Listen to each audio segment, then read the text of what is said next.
আচ্ছা, আমরা যে ঢাকা বসে যে বলি যে নোয়াখালী আসলে মানে খারাপ, লোকজন খারাপ বা এরকম যে আমরা মন্তব্য করি ঢাকা দূরে বইসা, কিন্তু আজকে আসার পরে মানে অনুভূতিটা কেমন আর এদিকে লোকজনের মানে ইটা কেমন?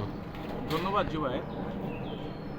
আমরা এই মুহূর্তে অবস্থান করছি ফেনী উপজেলার দাগন ফেনী জেলার দাগনভূঞা উপজেলার দক্ষিণ করিমপুর গ্রাম। অত্যন্ত অসাধারণ একটি গ্রাম, আর বিশেষভাবে আতিথেয়তা।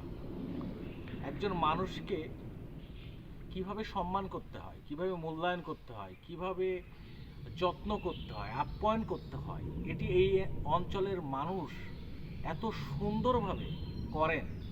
আমি সবসময় আমার একটি ভিন্ন ধারণা ছিল যে নোয়াখালীর মানুষ সম্পর্কে, নোয়াখালী জেলা সম্পর্কে এবং ফেনী বৃহত্তর নোয়াখালী সম্পর্কে, কিন্তু অসাধারণ অনুভূতি। এই অঞ্চলের মানুষ অত্যন্ত ভালো। আপনি যেখানে যাবেন তাদের যত্ন, তাদের ভালোবাসা, আর বিশেষ করে অসাধারণ স্থাপনা। প্রত্যেকটা বাড়ি, প্রত্যেকটা মসজিদ মনে হয় যে আমরা কোনো কল্পনার নগরীতে এসেছি।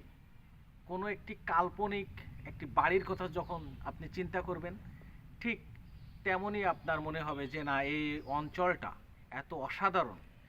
বিশেষ করে একজন মানুষ, আপনি যদি রাস্তাঘাট ভুল করেন, চলাফেরায় ভুল করেন, তাহলে একজন মানুষ তার কাজ ফেলে রেখে আপনাকে সঠিক গন্তব্যে নিয়ে যাওয়ার জন্য, সঠিক দিক নির্দেশনা দেওয়ার জন্য তাদের যে প্রাণ ভরে যে চেষ্টা করে, এটা আমার মন কেড়ে নিয়েছে। এই অঞ্চলের মানুষ অসাধারণ। আচ্ছা, আমি একটু কথা বলি রায়হান সাহেব।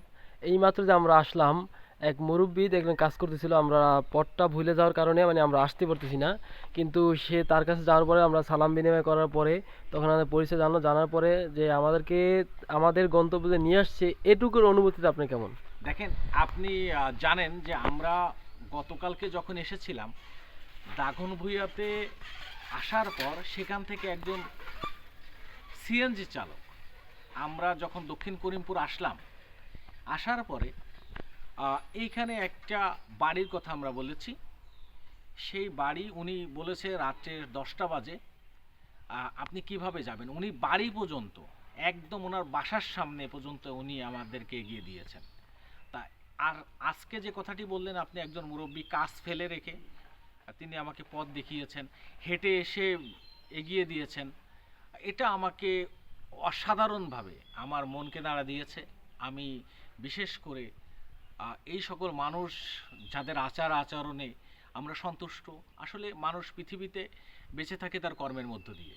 হয়তো আমরা চলে যাব, আমরা হয়তো ঢাকায় বা আমাদের গন্তব্যস্থলে আমরা চলে যাব, আমরা হয়তো 2-1 দিন এখানে আছি, তারপর সেখানে গিয়ে আমরা বলবো এই অঞ্চলে মানুষ ভালো। এটা আমাদের অসাধারণ অনুভূতি। ধন্যবাদ নোয়াখালী, বৃহত্তম নোয়াখালী।